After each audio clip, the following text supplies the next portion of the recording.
এইচএসের পর একটা বড় চিন্তা থাকে স্টুডেন্টদের, তারা এরপর কি করবে। শুধু স্টুডেন্টদের নয়, তাদের অভিভাবকদের মধ্যেও একটা উৎকণ্ঠা থাকে যে ছেলে মেয়েগুলোকে এরপর কি করাবো। সত্যি কথা বলতে কি, বর্তমান এমপ্লয়মেন্টের জায়গাটা সারা বিশ্বে অত্যন্ত খারাপ পরিস্থিতি হয়ে আছে। সেরকম একটা জায়গায় দাঁড়িয়ে অভিভাবকদের দুশ্চিন্তা হবার যথেষ্ট কারণ আছে। আজ এই ভিডিওর মধ্য দিয়ে আমরা উচ্চ মাধ্যমিকের পর ছাত্রছাত্রীরা কোন পথে এগোবে তার একটা বিশেষ বিষয়ের উপর একটা ছোট্ট রোড ম্যাপ দেওয়ার চেষ্টা করব। তোমরা অনেকেই জানো যে আমাদের জীবনটা অনেকটা নদীর মতো।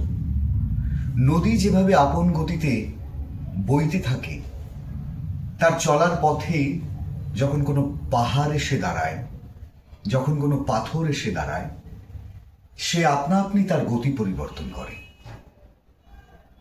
ঠিক আমাদের কেরিয়ারের ক্ষেত্রেও তাই। যদি কোথাও তোমার কেরিয়ার তৈরি করার ক্ষেত্রে কোথাও বাধা এসে দাঁড়ায়, তোমাকে আপন ছন্দে গতি পরিবর্তন করতে হবে। আজ আমরা তোমাদের এমন একটা বিষয়ে ধারণা দেব, তোমরা যারা এবছর উচ্চ মাধ্যমিক পরীক্ষা দিচ্ছ, তোমরা কিভাবে ভবিষ্যৎ সুনিশ্চিত করবে তার একটা ছোট্ট এক্সাম্পল দেব, একটা রোড ম্যাপ দেব একটা বিষয়ের উপর। উচ্চ মাধ্যমিকের পর বহু স্কোপ আছে পড়াশুনো করার, কেরিয়ার তৈরি করার। আমরা আজ কেবলমাত্র একটি পথ দেখাবো। এইভাবেই ধারাবাহিকভাবে উচ্চ মাধ্যমিক পর উচ্চশিক্ষার সমস্ত দিগন্ত তোমাদের সামনে তুলে ধরার চেষ্টা করব। আজকে আমরা মূলত তোমাদেরকে জানাবো উচ্চ মাধ্যমিক পরীক্ষার পর কিভাবে তোমরা মেডিকেল পেশায় আসবে। এই মেডিকেল ইন্ডাস্ট্রি একটা বিরাট ইন্ডাস্ট্রি। ভারতবর্ষের মতো জায়গায় এত পপুলেশন, যেখানে প্রায় 140 কোটির উপরে মানুষ বসবাস করে, সেখানে স্বাস্থ্য পরিকাঠামো অত্যন্ত গুরুত্বপূর্ণ এবং জরুরি পরিষেবা। কিছুদিন আগে কোভিডে আমরা ভারতবর্ষের স্বাস্থ্য পরিষেবা কি পরিস্থিতি সেটা দেখেছি। সে কারণে এই ক্ষেত্রে এই মেডিকেল সেক্টরে কর্মসংস্থানের একটা বিপুল সম্ভাবনা চিরকাল আছে, আজও আছে এবং ভবিষ্যতেও থাকবে।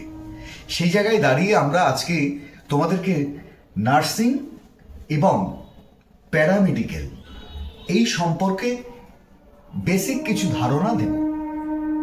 নার্সিং মূলত 3 প্রকারের: এএনএম, জিএনএম এবং বিএসসি নার্সিং। এএনএম নার্সিং এবং জিএনএম নার্সিং, এই দুটো নার্সিং কোর্স উচ্চ মাধ্যমিকের যে কোনো স্ট্রিম থেকে পড়াশুনো করে করা যায়। সায়েন্স, আর্টস, কমার্স, এমনকি ভোকেশনাল কোর্স করেও কিন্তু এই কোর্সগুলো করা যায়। উচ্চ মাধ্যমিকে 40% নাম্বার থাকলে এই পরীক্ষায় এন্ট্রান্সে বসা যায়। এএনএম নার্সিং 2 বছরের, জিএনএম নার্সিং 3 বছরের। এএনএম নার্সিং কমপ্লিট করার পর তুমি রাজ্য সরকারের স্বাস্থ্য সহায়ক মহিলা হিসেবে, স্বাস্থ্য সহায়ক অর্থাৎ হেলথ অ্যাসিস্ট্যান্ট ফিমেল হিসেবে জয়েন করতে পারো। এটা মূলত পশ্চিমবঙ্গের জন্যই এই কোর্সটা কিন্তু সারা ভারতবর্ষের অন্যান্য স্টেট বা কেন্দ্রীয় সরকারের চাকরিতে অ্যাপ্লিকেবল নয়, এটা জানতে হবে। কিন্তু এই এএনএম কোর্স করে একটাও উদাহরণ আজ পর্যন্ত নেই যে সে চাকরি পায়নি। কারণ পশ্চিমবঙ্গ সরকার নিয়মিত এই এএনএমদের জন্য কিন্তু রিক্রুটমেন্ট করে থাকে। তোমরা সকলেই জানো, আমাদের যে প্রাথমিক স্বাস্থ্য কেন্দ্রে যারা চাকরি করে, যারা আমাদের বাড়িতে প্রাথমিক চিকিৎসার জন্য আসেন সরকারি প্রতিনিধি হিসেবে, তারা কিন্তু এই এএনএম ডিগ্রি করেই তারা আসেন। সে কারণে চাকরি কিন্তু নিশ্চিত, এটা বলা যায়। তারপর চলে আসি জিএনএম নার্সিংয়ের ক্ষেত্রে। জিএনএম নার্সিং যে কোনো সরকারি হাসপাতাল বা বেসরকারি হাসপাতালে স্টাফ নার্স বলতে যা বোঝায় তা হলো এই জিএনএম কোর্স করার পর তারা এই চাকরিতে নিযুক্ত হন। এটা সরকারি চাকরি প্রচুর আছে এবং বেসরকারি চাকরি। এই কোর্সটি 3 বছরের জন্য। আর্টস, সায়েন্স, কমার্স এবং ভোকেশনাল সবাই এই কোর্সে আসতে পারে এবং এই কোর্সটির ক্ষেত্রে কিন্তু ছেলেরাও আসতে পারে। যে সমস্ত ছেলেরা মনে করছে যে নার্সিং পড়ব তারা কিন্তু জিএনএম নার্সিংয়ে অবশ্যই আসতে পারে। আর আমরা সবসময় চাই একটা নিশ্চিত জব এবং সামাজিক সম্মান। আমরা যে কাজ করব সেই কাজের মধ্যে একটা সামাজিক সম্মান যেন জড়িয়ে থাকে। সেক্ষেত্রে বলা যায় নার্সিং বা মেডিকেল পেশার যে কোনো জবে কিন্তু আমাদের অত্যন্ত সামাজিক সম্মান রয়েছে। তা যাই হোক, এই জিএনএম নার্সিং, এএনএম নার্সিং এর যে এন্ট্রান্স পরীক্ষাটা হয়, জয়েন্ট এন্ট্রান্স বোর্ড এই পরীক্ষাটা নেয় পশ্চিমবঙ্গ সরকারের। তারা কিন্তু একদম মাধ্যমিক স্ট্যান্ডার্ডের কিছু কোশ্চেনের উপর পরীক্ষা নেয়। তার সিলেবাসটা অত্যন্ত সহজ। জেনারেলি ম্যাথস, বায়োলজি, ইংরেজি, রিজনিং, জিকে, তোমার ভৌতবিজ্ঞান যাকে ফিজিক্যাল সায়েন্স বলি, এই সমস্ত বিষয়ের উপর তোমার এই পরীক্ষাটা দিতে হবে। এন্ট্রান্স দেওয়ার পর তুমি যদি ভালো র্যাঙ্ক করতে পারো সরকারি কলেজ, আর যদি র্যাঙ্কটা একটু পেছনের দিকে থাকে তাহলে বেসরকারি কলেজ। কিন্তু যেখান থেকেই তুমি কোর্স করো না কেন সার্টিফিকেট কিন্তু ইকুইভ্যালেন্ট। এবার আসা যাক বিএসসি নার্সিং। এটা অত্যন্ত একটি ভালো কোর্স। যারা মূলত ডাক্তারি পড়ার জন্য নিটের প্রিপারেশন নিচ্ছ, যে ভবিষ্যতে ডাক্তার হবে কিন্তু ডাক্তার হওয়ার স্বপ্ন কোনো না কোনো কারণে আটকে গেছে, তাদের জন্য এই কোর্সটি অত্যন্ত গুরুত্বপূর্ণ। এখানে এমবিবিএস এ সাধারণত যা যা পড়ানো হয় তার বেশিরভাগটাই কিন্তু এই বিএসসি নার্সিংয়ে পড়ানো হয়। এই বিএসসি নার্সিং করার জন্য উচ্চ মাধ্যমিকে ফিজিক্স, কেমিস্ট্রি এবং বায়োলজি এই কম্বিনেশন নিয়ে তোমাকে পড়াশুনো করতে হবে এবং উচ্চ মাধ্যমিকে 45% নাম্বার থাকলে তুমি অ্যাপ্লিকেশন করতে পারো এন্ট্রান্সে বসার জন্য। এটা 2 ধরনের পরীক্ষার মধ্য দিয়ে তুমি যেতে পারো। প্রথম পরীক্ষা, তোমরা যারা নিটের জন্য প্রিপারেশন নিচ্ছ নিটে বসছো। নিটে এমবিবিএস, বিডিএস ছাড়াও অনেকগুলো কোর্স থাকে, আয়ুর্বেদ, হোমিওপ্যাথ, ফিজিওথেরাপি সহ আরো অনেক কোর্স থাকে। তার মধ্যে বিএসসি নার্সিং অত্যন্ত গুরুত্বপূর্ণ একটি কোর্স। অর্থাৎ নিটের মধ্য দিয়েও তোমরা বিএসসি নার্সিং এ চান্স পেতে পারো। আর নিটের মাধ্যমে যদি তুমি বিএসসি নার্সিং এ চান্স পেয়ে যাও একবার, তাহলে তুমি কোর্সটি করতে পারবে ভারতবর্ষের সবচাইতে বড় ইনস্টিটিউশন মেডিকেল সায়েন্সের এইমস নার্সিং কিন্তু তুমি করতে পারবে। এছাড়া প্রত্যেকটি স্টেট আলাদা আলাদা পরীক্ষা নেয়। পশ্চিমবঙ্গ সরকার যে পরীক্ষাটা নেয়, WBJEE এই পরীক্ষার কন্ডাক্ট করে।